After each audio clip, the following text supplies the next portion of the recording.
Hello students. अब last class में हम लोग देखे थे हाइजेंस प्रिंसिपल। ठीक है, आज हम लोग इंटरफेरेंस शुरू करेंगे। Interference of light. देखिए, इंटरफेरेंस ऑफ लाइट पढ़ने के पहले एक फिजिकल क्वांटिटी पढ़ना है, amplitude. Amplitude of light wave. क्या होता है amplitude of light wave? Light wave का एम्पलीट्यूड। लाइट वेव सब जानता है कि इलेक्ट्रोमैग्नेटिक वेव है। लाइट वेव इलेक्ट्रोमैग्नेटिक वेव है। तो सारा स्टूडेंट जान रहा है कि जो लाइट है वो ईएम वेव है। चैप्टर 8 में हम लोग देखें कि लाइट इलेक्ट्रोमैग्नेटिक वेव है। मतलब कि लाइट दो चीज से बना हुआ है, इलेक्ट्रिक फील्ड और मैग्नेटिक फील्ड। तो लाइट भाई दो चीज से बना हुआ है, इलेक्ट्रिक फील्ड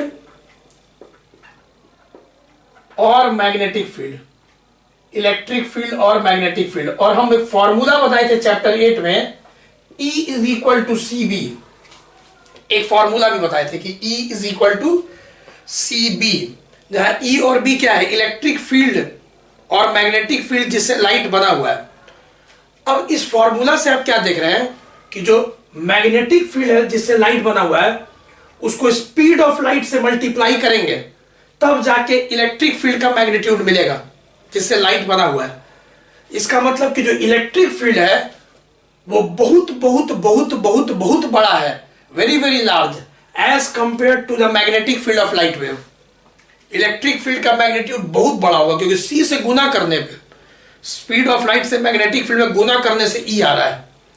तो हम लोग जब भी बोलते हैं एम्पलीट्यूड ऑफ लाइट वेव, इसका मतलब होता है इलेक्ट्रिक फील्ड। मैग्नेटिक फील्ड क्योंकि इलेक्ट्रिक फील्ड के सामने बहुत मैग्नीट्यूड में छोटा है, उसको नेग्लेक्ट करते हैं और इलेक्ट्रिक फील्ड को कंसीडर करते हैं। तो यहां amplitude of light wave, amplitude of light wave means amplitude of its electric field. पहले तो ये लाइन याद कर लीजिए, क्योंकि लाइट वेव के पास दो चीज है। लाइट दो चीज से बना हुआ है, इलेक्ट्रिक फील्ड और मैग्नेटिक फील्ड। ठीक है, अब जो इलेक्ट्रिक फील्ड होगा वो लगातार बदलता रहता है, बढ़ता है, घटता है, तो उसका एक मैक्सिमम वैल्यू होता है। लाइट जिस इलेक्ट्रिक फील्ड से बना हुआ है उस मैक्सिमम वैल्यू को एम्पलीट्यूड बोलते हैं। तो जब भी हम लोग बोलते हैं कि लाइट आया मतलब उसका इलेक्ट्रिक फील्ड आया। मैग्नेटिक फील्ड भी आता है लेकिन उसको अभी इग्नोर कर रहे हैं क्योंकि वो मैग्नेटिक फील्ड वैल्यू में इलेक्ट्रिक फील्ड से छोटा है। तो आज हम लोग जब बोलेंगे कि लाइट आया किसी सोर्स से, लाइट आया किसी पॉइंट तक, लाइट आया, इसका मतलब इलेक्ट्रिक फील्ड आया। तो amplitude of light wave means amplitude of its electric field. ई पहले याद कर लीजिए। तो हम लोग इलेक्ट्रिक फील्ड का बात करते हैं। चलिए, अब यहां पे superposition principle, superposition principle of light waves. अब superposition principle of light waves क्या है भाई? ध्यान दीजिए, पहले क्या बोलता है? It states that the resultant amplitude of a number of, बहुत सारा, of a number of superposing light waves, the resultant amplitude of a number of superposing light waves is given by vector sum of amplitude of all, vector sum of amplitude of all individual waves।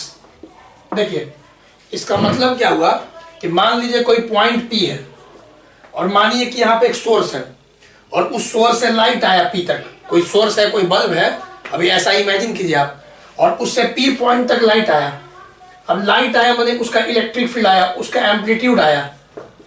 Light आया माने electric field आया, मतलब amplitude A1 मानिए। फिर कोई दूसरा bulb है, उससे लाइट आया, उसके इलेक्ट्रिक फील्ड का एम्पलीट्यूड A2 मानिए।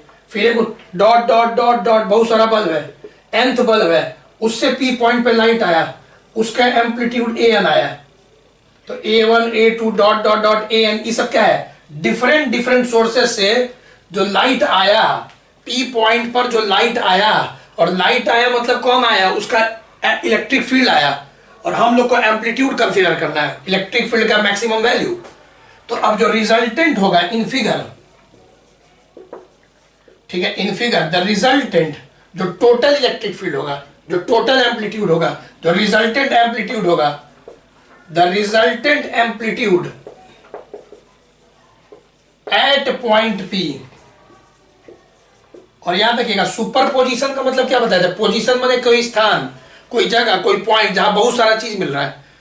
यहां पे सुपरपोजिशन में क्या मिल रहा है, इसी पॉइंट पे डिफरेंट डिफरेंट सोर्स का लाइट आके मिल रहा है P पॉइंट पे। तो P एक सुपरपोजिंग पॉइंट है जहां पे ए नंबर ऑफ सुपरपोजिंग, सुपरपोजिंग माने मिलना, बहुत सारा लाइट वेव्स मिल रहा है। तो रिजल्टेंट जो एम्पलीट्यूड होगा एट पॉइंट P, वो क्या होगा, वेक्टर सम। तो ए वेक्टर रिजल्टेंट एम्पलीट्यूड है A1 plus A2 plus dot dot dot AN, ये हो गया वेक्टर में।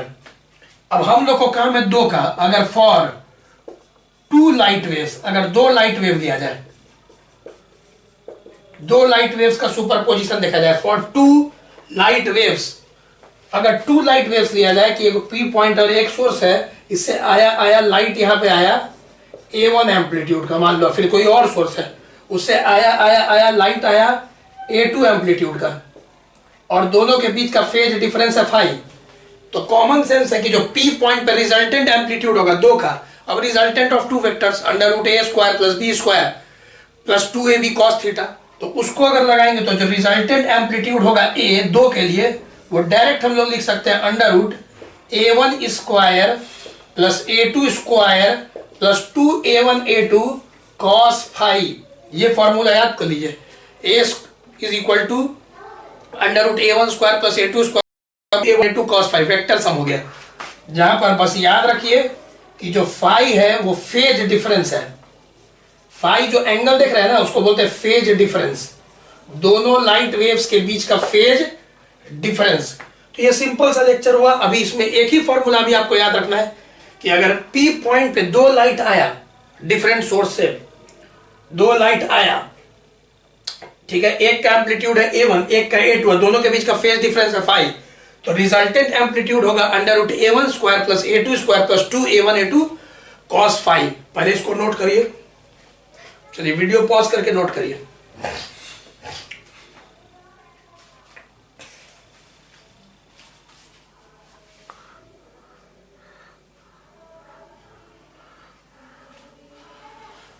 ठीक है स्टूडेंट, क्या लिखा हुआ है, where phi is equal to phase difference.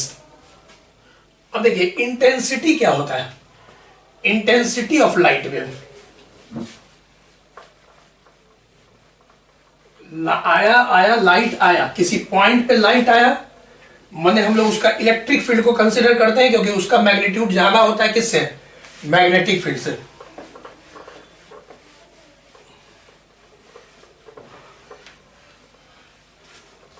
चलिए अब हम लोग देखेंगे इंटेंसिटी ऑफ लाइट वेव क्या होता है।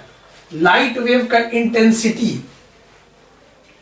इसमें क्या होता है, ऐसे इंटेंसिटी होता है energy per unit time per unit area, मतलब इंटेंसिटी का मतलब होता है energy by time into area, energy divided by time into area.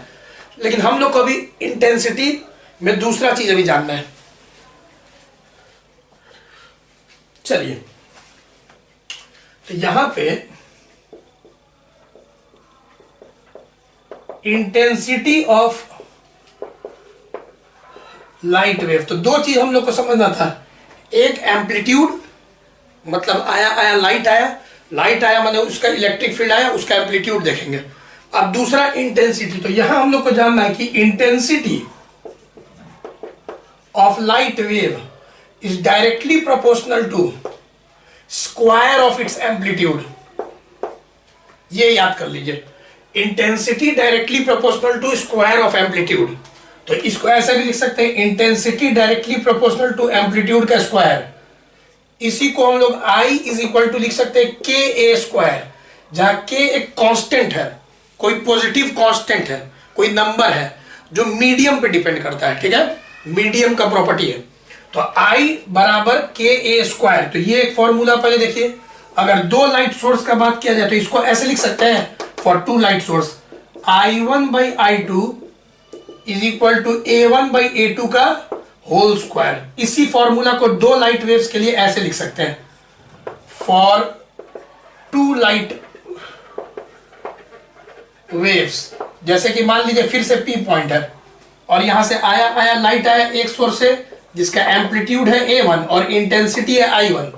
फिर एक और सोर्स है, आया लाइट आया तो उसका एम्पलीट्यूड है A2 और इंटेंसिटी है I2 और दोनों के बीच का फेज डिफरेंस है phi, ठीक है। अब लिख सकते हैं हम लोग इन दोनों के बीच का रिलेशन, तो इसको अगर देखिएगा तो पहले के लिए लिख सकते हैं, जो पहला सोर्स का इंटेंसिटी है और जो एम्पलीट्यूड है उसमें रिलेशन क्या होगा, I1 इज इक्वल टू के A1 स्क्वायर, और दूसरे सोर्स का जो इंटेंसिटी और एम्पलीट्यूड है उसमें यहां 2 लगा दे तो इंटेंसिटी ऐसे लिख सकते हैं के A2 स्क्वायर। ये दोनों तो हो गया। अब हमको पीछे हम क्या पढ़ाए थे, अभी आप लोग को पीछे पढ़ाए थे A बराबर under root A1 square plus A2 square plus 2A1 A2 cos five, दोनों तरफ स्क्वायरिंग कर दीजिए। तो अगर स्क्वायरिंग कर दीजिएगा तो देखिए पीछे जो फॉर्मूला बताए थे उसको ऐसे लिख सकते हैं, A square is equal to A1 square plus A2 square plus 2A1 A2 cos five. अब A स्क्वायर को हम लोग क्या लिख सकते हैं, I by K. A square को हम लोग लिख सकते हैं I बाई के। A1 स्क्वायर को क्या लिख सकते हैं, I1 बाई के। A2 स्क्वायर को क्या लिख सकते हैं, I2 बाई के। 2 को छोड़िए, अब A1 की जगह क्या लिख सकते हैं, तो I1 बाई के और रूट आ जाएगा ना, क्योंकि स्क्वायर इधर जाएगा तो रूट आ जाएगा। और A2 निकालिए, A2 स्क्वायर नहीं है, A2 है सिर्फ, तो A2 यहां से निकालिएगा तो क्या आ जाएगा, अंडर रूट I2 बाई के कॉस फाइव, या रूट के हो जाएगा, के दोनों तरफ कैंसिल। ध्यान से देखिए तो आपको I इज इक्वल टू दिखेगा I1 plus I2 plus 2 root I1 I2 cos five. Very important formula. I क्या चाहिए, रिजल्टेंट इंटेंसिटी। P पॉइंट पे रिजल्टेंट इंटेंसिटी का फॉर्मूला है, याद रखिएगा, it is resultant intensity at point P। ये बहुत इंपॉर्टेंट है। रिजल्टेंट इंटेंसिटी P पे एक सोर्स से लाइट आया I1, एक सोर्स से लाइट आया I2, तो रिजल्टेंट इंटेंसिटी का फॉर्मूला है I resultant is equal to I1 plus I2 plus 2 root I1 I2 cos five. Very very important formula. पहले इसको वीडियो पॉज करके इतना नोट करिए। अब स्टूडेंट्स, हम लोग को ये जो रिजल्टेंट इंटेंसिटी आया इसका मैक्सिमम और मिनिमम वैल्यू देखना है। Maximum and minimum intensity, maximum and minimum intensity. अब एक बात बताइए, I मैक्सिमम चाहिए तो cos फाइव 1 ले लेंगे। cos थीटा का वैल्यू मैक्सिमम क्या होता है, 1 होता है, और cos थीटा का मिनिमम वैल्यू -1 होता है। cos थीटा का वैल्यू 1 और -1 के बीच में होता है, सबको पता है। तो मैक्सिमम के लिए cos फाइव 1 लेंगे और मिनिमम के लिए -1 लेंगे। तो अगर हमको रिजल्टेंट मैक्सिमम चाहिए तो फॉर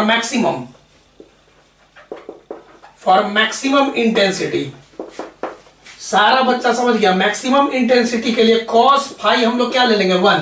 तो हम लोग का I मैक्सिमम कुछ ऐसा हो जाएगा, I1 plus I2 plus 2 root I1 I2 और cos फाइव 1 ले लिए। यार जो cos फाइव था उसको 1 ले लिए। अब इसको देखिए तो ऐसे अरेंज कर सकते हैं, I1 को हम लिख सकते हैं रूट I1 का होल स्क्वायर, लिख सकते हैं कि नहीं, क्योंकि स्क्वायर और रूट कैंसिल हो जाएगा, यही चीज हो जाएगा। इसी को ऐसे लिख दिया, क्यों लिखे अभी पता चलेगा। I2 को लिख दिया रूट I2 का होल स्क्वायर और 2 अलग से अच्छा से अरेंज कर दिया ऐसे, इसको ऐसे अरेंज कर दिया। ध्यान से देखिए तो A प्लस बी का होल स्क्वायर दिखेगा, मतलब ये जो I मैक्सिमम है ये क्या हो गया, तो root I1 plus root I2 का होल स्क्वायर नहीं लिख सकते हैं। ये बहुत इंपॉर्टेंट फॉर्मूला है, maximum intensity, maximum resultant intensity root I1 plus root I2 का whole square. Same to same for minimum intensity P point पे, minimum resultant intensity P point पे कॉस फाई क्या ले लेंगे -1। तो ये देखिए आई मिनिमम, अब -1 लेंगे कॉस फाई, तो ये माइनस यहां आ जाएगा बाहर, तो आप लोग को आ जाएगा I1 plus I2 minus 2√I1I2। और फिर से इस तरह से अरेंज कर ले, खाली यहां माइनस आ गया तो फिर यहां माइनस आ जाएगा।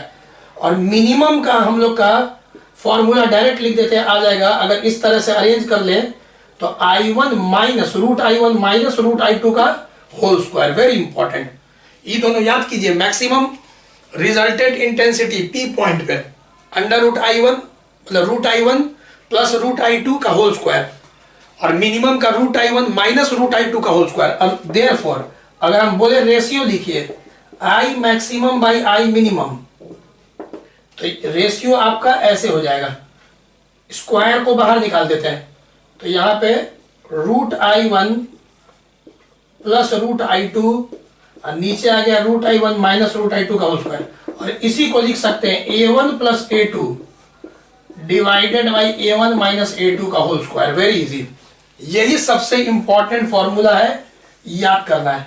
ये कैसे हुआ नहीं समझे, देखिए √I1 की जगह A1 कैसे लिख दिया, सुनिए।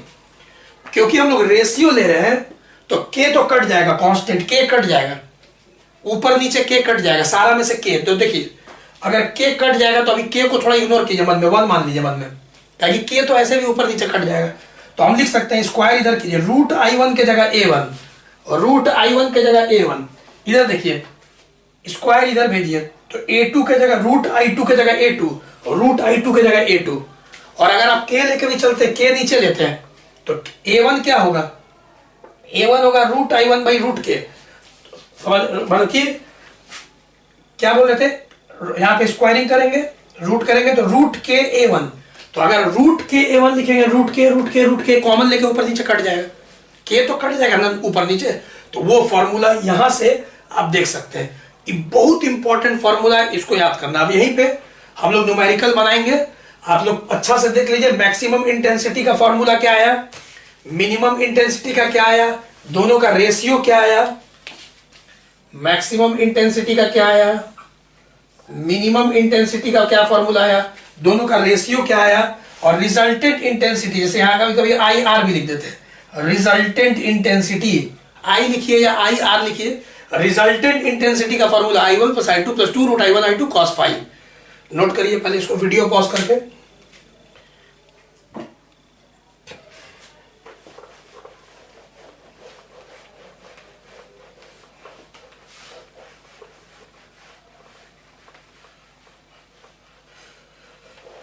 देखिए अब हम लोग कुछ क्वेश्चंस देखते हैं। सारा फॉर्मूला को पहले एकदम नोट कर लीजिए, ठीक है। हम पूरा बोर्ड रब कर रहे हैं, सारे फॉर्मूला को नोट कीजिए। अब इसी पे देखते हैं कुछ problems.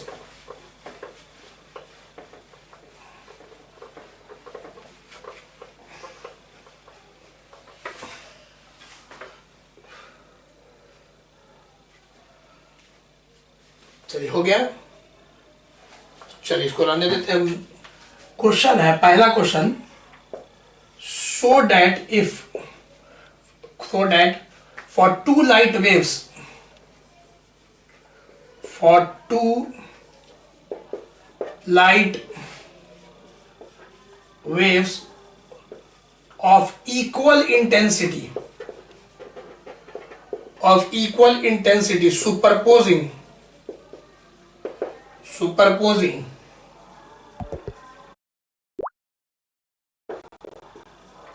the maximum intensity resultant understood है, the maximum intensity is 4 times,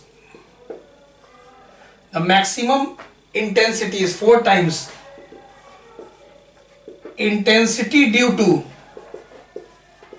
each source and the minimum intensity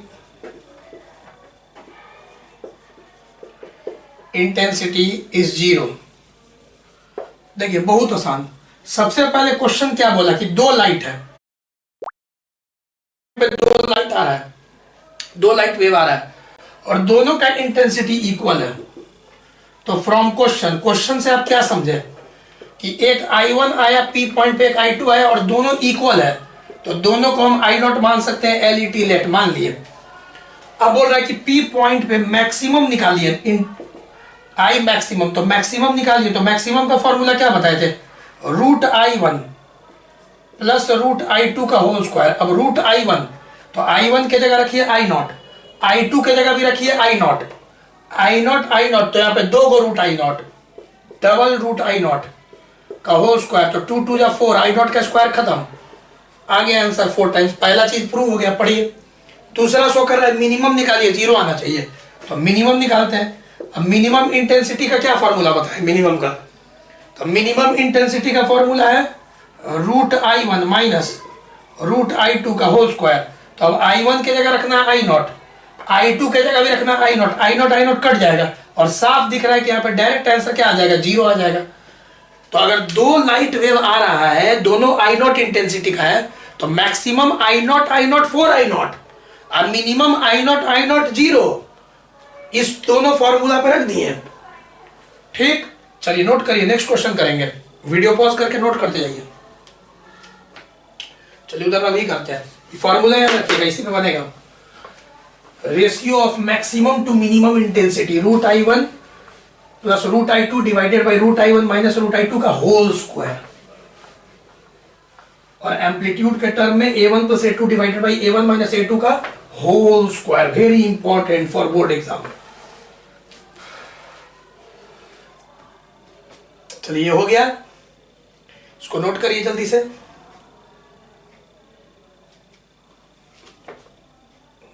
चलिए वेरी गुड। अब यहां पे और अलग क्वेश्चन लेते हैं।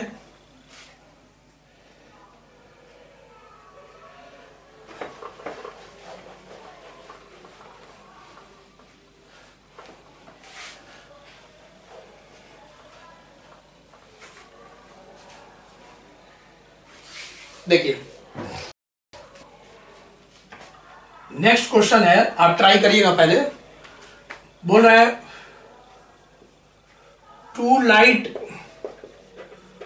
waves superpose at a point, two light waves superpose at a point having intensity ratio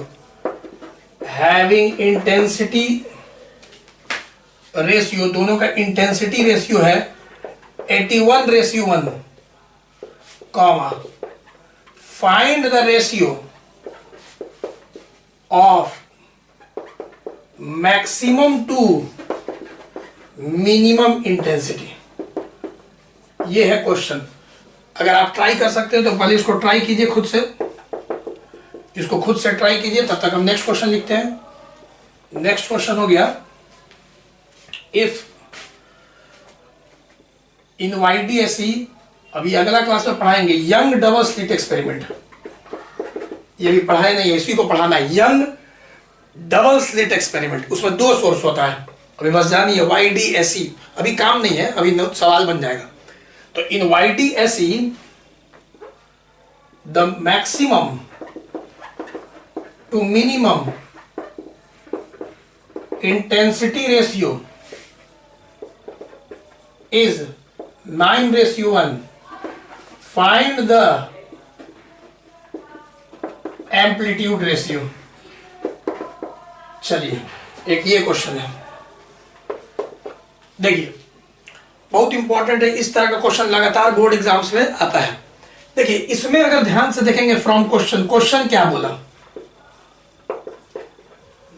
from question क्या बोला कि टू लाइट वेव्स है, सुपरपोज कर रहे हैं एक पॉइंट पर, इंटेंसिटी रेशियो मतलब कि I1 बाई I2 का जो रेशियो है 81:1 है, और निकालना क्या है मैक्सिमम टू मिनिमम इंटेंसिटी का रेशियो। हम आपको बताए थे आपको कि I maximum by I minimum का फॉर्मूला बताए थे root I1 plus root I2 divided by root I1 minus root I2 का होल स्क्वायर।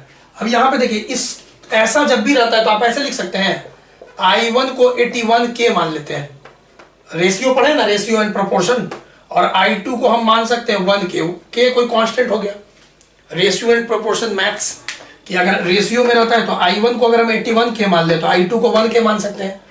K तो ऐसे भी ऊपर नीचे कट ही जाएगा क्योंकि K लगातार कट जाएगा, तो अगर K कट जाएगा तो चलिए पुट करते हैं। K को याद रखिएगा, हम इग्नोर करेंगे क्योंकि K ऊपर नीचे कट ही जाएगा फाइनली।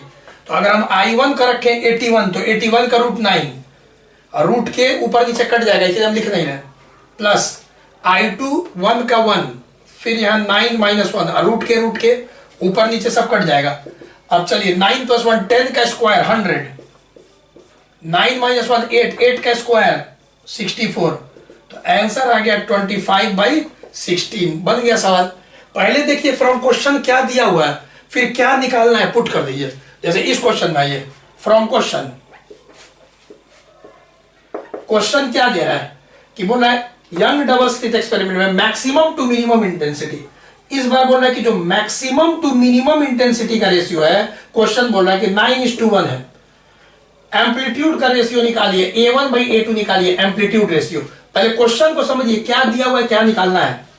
अब हम बताए थे ना यहाँ पे फॉर्मूला थोड़ा देर पहले, I maximum by I minimum को क्या लिख सकते हैं, देखिए कॉपी में, A1 plus A2 by A1 minus A2 का होल स्क्वायर 9/1 ऐसे लिख सकते हैं। तो अगर हम लोग स्क्वायर इधर कर दें तो ये तो 3 हो जाएगा, तो ऐसे लिख सकते हैं A1 plus A2 divided by A1 minus A2 is equal to 3/1। अब अगर क्रॉस मल्टीप्लीकेशन करें तो क्या हो जाएगा, A1 प्लस A2 इधर और ये इधर कर दें thrice A1 minus thrice A2, देख लो, ठीक है। यहां से अरेंज करो तो A1 इधर गया तो 2A1 एक तरफ ले लिए और ये इधर गया तो 4A2 एक तरफ लिख दिए। तो यहाँ पे अरेंज तुम खुद से कर लेना, तो A1/A2 हम लोग को दिख रहा है 4/2, मतलब कि 2:1 आंसर आ गया।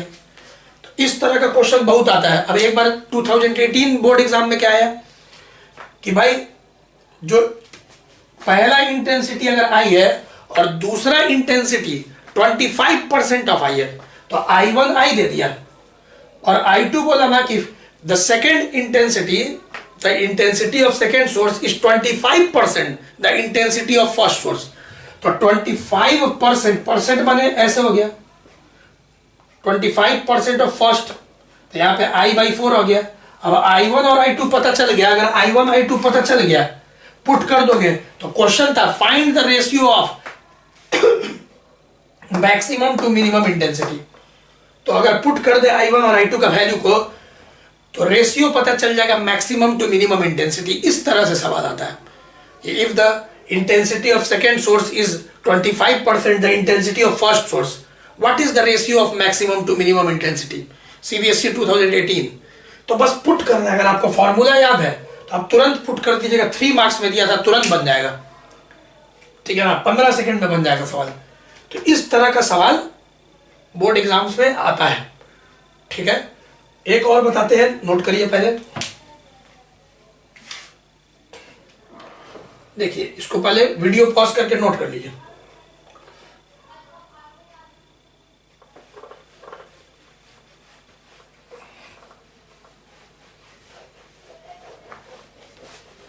देखिए रिलेशन बिटवीन, अब स्लिट क्या होता है, यंग डबल स्लिट एक्सपेरिमेंट तो डिटेल में पढ़ेंगे नेक्स्ट क्लास में हम लोग, लेकिन पहले जानिए relation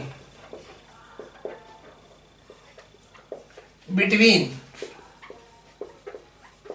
intensity and width of slit. देखिए बुक में कुछ ऐसा बना देगा, ऐसे बना देगा, यहां पे एक स्क्रीन दे देगा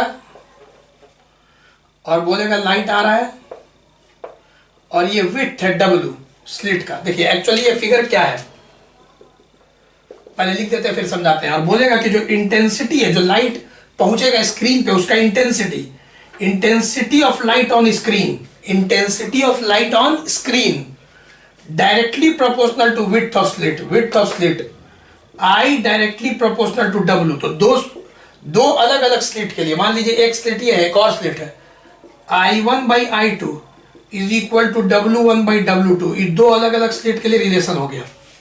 अभी क्या है भाई, देखिए होता क्या है, कि दो कार्डबोर्ड ले लीजिए और दोनों कार्डबोर्ड को ऐसे चिपकाइए। आप लोग को ये जो फिगर दिया है वो ऐसे दिया, इधर से दिया, मतलब ये चीज दिख रहा है, कार्डबोर्ड का सरफेस नहीं दिख रहा है, इधर दिख रहा है। तो अगर हम सामने से पहले दिखाएं तो अभी बताइए, दोनों हाथ सटा हुआ है, दोनों कार्डबोर्ड है मान लीजिए ऐसे सटा हुआ है, तो अभी विड्थ 0 है, लेकिन हम इसको धीरे धीरे ऐसे करें, देखिए देखिए गैप बढ़ाते जाएंगे, यहाँ पे गैप बढ़ाते जा रहे हैं, तो कॉमन सेंस से W बढ़ रहा है। अब यहाँ पे कोई लेजर टॉर्च से लाइट मारिए, आप लाइट मारिए लेजर टॉर्च से, तो अगर आप लाइट मार लेंगे और ऐसे करेंगे तो लाइट तो रिफ्लेक्ट होकर चल जाएगा, गैप है नहीं, स्क्रीन पे लाइट आएगा नहीं। लेकिन अगर थोड़ा सा विड्थ को बढ़ाया, गैप देते तो लाइट इधर से उस पार आ जाएगा और स्क्रीन पे लाइट प्रोड्यूस करेगा इंटेंसिटी। वही अगर हम विड्थ को और बढ़ाते जाए और बढ़ाते जाए और बढ़ाते जाए, स्क्रीन पे इंटेंसिटी बढ़ते चल जाएगा। अगर विड्थ फाक गैप बढ़ेगा तो लाइट इधर से इधर और जाएगा और स्क्रीन पे लाइट का इंटेंसिटी बढ़ जाएगा। अब समझ में आ रहा होगा। तो ये फिगर कैसे देता है, ये चीज जो है ऐसे कर देता है, तो ये आपको दिखता है। एक्चुअली हम ऐसे आपको समझा रहे थे फेस ऑन, ठीक है, और इधर से लाइट मार रहा है। तो अब एक क्वेश्चन इसमें देखते हैं, बोलेगा क्या इन YDSE। अब आप देखिएगा नेक्स्ट क्लास में कि YDSE में यही स्लिट है, जो गैप है इसको स्लिट बोलते हैं, SLIT स्लिट माने गैप, दोनों कार्डबोर्ड के बीच का गैप। तो यहां पे परसों देखिएगा कि डबल स्लिट एक्सपेरिमेंट होगा, यंग साइंटिस्ट था, वो डबल स्लिट एक्सपेरिमेंट किया, एक स्लिट है S1 और एक स्लिट है S2, तो दो गो स्लिट है। मान लेते हैं इसका विड्थ है W1 और इसका W2, आमतौर पे दोनों बराबर होता है W1 W2, लेकिन अलग अलग भी हो सकता है। तो बोला इन YDSE young double slit experiment, अभी काम नहीं है, सवाल बन जाएगा, the width ratio, the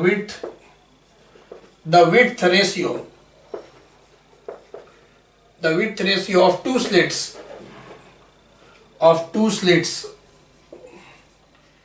is 9:1. Find ratio of maximum to minimum intensity. अब कितना इजी सवाल है। सबसे पहले फ्रॉम क्वेश्चन क्या बोला कि जो विड्थ रेशियो है W1 by W2 वो 9/1 है। अब W1 by W2 ही होता है I1 by I2, ये तो क्वेश्चन बोल रहा है, इतना तो हम लोग को जानकारी है। अब I maximum by I minimum निकालना है, तो सारा बच्चा तुरंत पुट कर देगा। I maximum by I minimum का फॉर्मूला किस हिसाब से लगाएगा, √I1 plus √I2 √I1 minus √I2 का होल स्क्वायर। अब फिर से वही काम हो गया कि भाई I1 को 9K मान सकते हैं, रेशियो एंड प्रोपोर्शन, और I2 को 1K। K ऐसे भी ऊपर नीचे कट जाएगा, तो K को भी मन में इग्नोर कर देते हैं, क्योंकि K ऊपर नीचे तो काट ही लीजिएगा, कैंसिल हो जाएगा। तो I1 के जगह पे रखेंगे 9, तो यहां होगा 3 + 1, 3 - 1। हम K नहीं लिखेंगे क्योंकि K √K ऊपर नीचे कट जाएगा, कैंसिल हो जाएगा, आप कर लीजिएगा, का होल स्क्वायर। तो 3 और 1 4, 16 और 2 का 4, मतलब 4:1 आपका आंसर आ गया। इस तरह से सवाल आता है इंटेंसिटी का और एम्पलीट्यूड का, इसको आप एकदम अच्छा से पढ़िए। अब नेक्स्ट क्लास में हम लोग जानेंगे इंटरफेरेंस ऑफ लाइट क्या होता है, कितना उसका टाइप्स होता है, और यंग डबल स्लिट एक्सपेरिमेंट क्या होता है, उसका न्यूमेरिकल कैसे बनता है। इसी चीज पे अभी 2-3 वीडियो चर्चा होगा। फिर एक बचेगा डिफ्रैक्शन ऑफ लाइट, खत्म हो जाएगा 3-4 वीडियो में डिफ्रैक्शन ऑफ लाइट। और फिर हम लोग मॉडर्न फिजिक्स में इंटर कर जाएंगे, मॉडर्न फिजिक्स जो इजी है उसमें एंटर कर जाएंगे, dual nature of light, atom, nucleus, semiconductor, छोटा छोटा ही सब चैप्टर है, 4 चैप्टर इसका छोटा छोटा चैप्टर है, dual nature, atom, nucleus, semiconductor, सबका 3-3 वीडियो में हो जाएगा ये सब, ठीक है। तो अभी पढ़ते रहिए अच्छा से, फिर मिलते हैं।